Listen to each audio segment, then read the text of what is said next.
Welcome to Logos in the Machine, where ancient wisdom and modern technology converge to illuminate our world.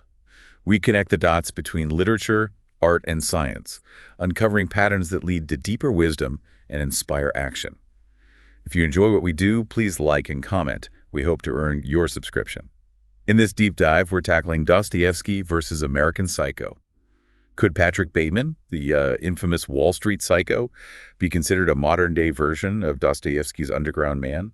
It's a fascinating question, isn't it? Especially when you consider that these works come from totally different centuries and genres. Exactly. And we've got a pretty wild mix of sources for this one. Literary analyses comparing notes from Underground and American Psycho, articles on both novels and the American Psycho film, even some personal reflections on the characters that we found. A real mixed bag. Yeah. So our mission, if you will, is to explore this unexpected connection between these two. Dive deep into these sources, see what insights emerge. What I find fascinating is how, despite the differences in setting and style, both stories offer these really powerful critiques of their respective societies.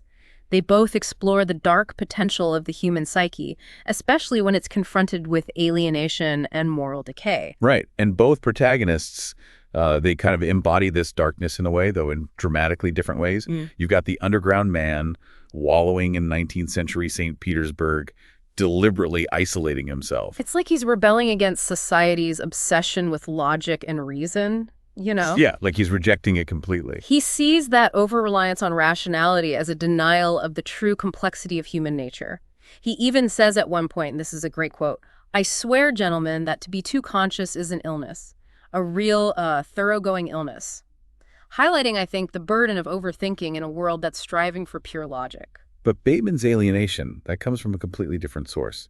It's the vapid consumerism of 1980s Wall Street. He's drowning in a sea of designer labels and these empty social interactions. Oh, absolutely. Remember that scene in the movie with the business card? Oh, yeah. It perfectly captures that obsession with surface appearances. Totally. It highlights this key paradox in American Psycho, too.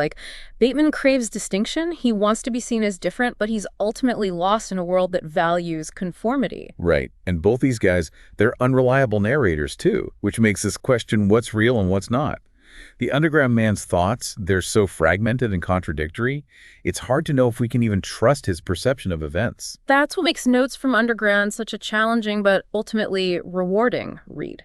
Dostoevsky, he forces us to become active participants in the narrative, constantly questioning the underground man's motives and interpretations. And I think it's in that struggle that we uncover deeper truths about ourselves. And then there's Bateman. His narration is so cold and detached. We're left wondering if any of these horrific acts he describes even actually happened. I mean, the ambiguity is definitely intentional, and it fuels this did it happen debate that still surrounds the book and the film adaptation as well. This ambiguity adds a layer of psychological complexity to the story, though. It forces us to confront this unsettling possibility that the line between fantasy and reality, it can be blurred, especially in a mind as disturbed as Bateman's. It's like both stories use this unreliable narration to really pull us into these characters' minds, even as they're kind of, repelling us at the same time. But it's through that unsettling journey that we gain this insight into their moral disintegration and the societies that shape them. Yeah, absolutely. And that disintegration, it plays out differently for each character. The underground man, he almost seems to revel in his own self-destruction. Yeah. There's that famous line of his, "I am a sick man, I am a spiteful man, I am an unattractive man." Ugh, so bleak. It just perfectly captures that feeling of self-loathing and alienation. He's almost proud of his inability to conform, It's fascinating how he even, sabotages any potential moment of genuine connection. Yeah. Like when he meets Liza the prostitute, Right. For a brief moment, it seems like he lets his guard down, confesses his deepest insecurities. Yeah, he opens up. For once. But then he just pushes her away. Yeah. He can't handle the vulnerability at all. It's tragic, really. Yeah. This perfect illustration of the paradox at the heart of his character. He craves connection, but he's ultimately terrified of it. He's so trapped in his own little self-constructed prison of intellect and cynicism, he just can't allow himself to experience any kind of real human intimacy. Bateman, on the other hand, doesn't even seem to desire connection, right? No, not at all. He's totally numb, completely detached. He views people as objects. He even says at one point, "I simply am not there."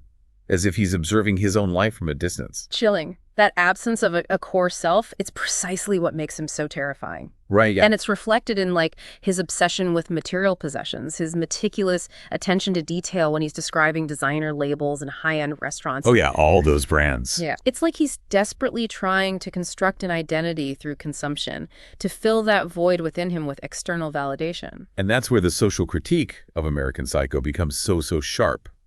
Bateman's emptiness, it directly reflects the emptiness of the culture he inhabits. Yeah, it's a culture that values image over substance, acquisition over connection. And his violence, as disturbing and graphic as it is, it becomes a symptom of that deeper societal malaise. I think the brilliance of American Psycho lies in its ability to make us complicit in Bateman's world. Through his meticulous descriptions of, designer brands and pop music, Ellis forces us to confront our own, perhaps unconscious, fascination with consumerism and the ways in which it can desensitize us to violence and suffering. So both books, in their own way, they act as these powerful indictments of their respective cultures. They highlight the ways in which societal values can warp individuals and lead to these, really destructive consequences. But the question still remains, I think. Are Bateman and the Underground Man truly kindred spirits across the ages? It's a complex question for sure. They share that core alienation, that inability to connect meaningfully with others. But the ways in which they express that alienation, they differ significantly. The Underground Man turns inward, wallowing in self-pity and intellectualized despair. Bateman, on the other hand, he lashes out. He projects his inner emptiness onto the world through these acts of horrific violence. So maybe it's less about kindred spirits and more about, two sides of the same coin, two possible outcomes when the human psyche is confronted with a world that feels increasingly meaningless and isolating. Yeah, it's like both Dostoevsky and Ellis were tapping into something really fundamental about the human condition, something that just transcends time and place. And that's what makes these books so unsettling, even decades later. We see reflections of ourselves in these deeply flawed characters. It forces us to confront some uncomfortable truths about ourselves. Absolutely. And, it's interesting to consider how their critiques of their respective societies, they resonate even more strongly now in our current cultural moment. Oh, totally. Like the Underground Man's anxieties about the dehumanizing effects of reason and progress. They feel almost eerily prescient in our age of artificial intelligence and social media, don't they? It's like we've created this hyper-connected world, yet we're more isolated than ever. We curate our online personas, chasing likes and followers, but we're losing sight of genuine human connection. Yeah, it's really ironic in a way. And Bateman's obsession with consumerism and status almost seems quaint compared to the levels of consumption and image consciousness we see today. It's like the world has caught up to Bateman, amplifying the very anxieties he embodied. Exactly. So if these books are holding up a mirror to our own society, what can we learn from them? How do we resist the pull of the underground, the allure of Bateman's world? I think it all starts with self-awareness.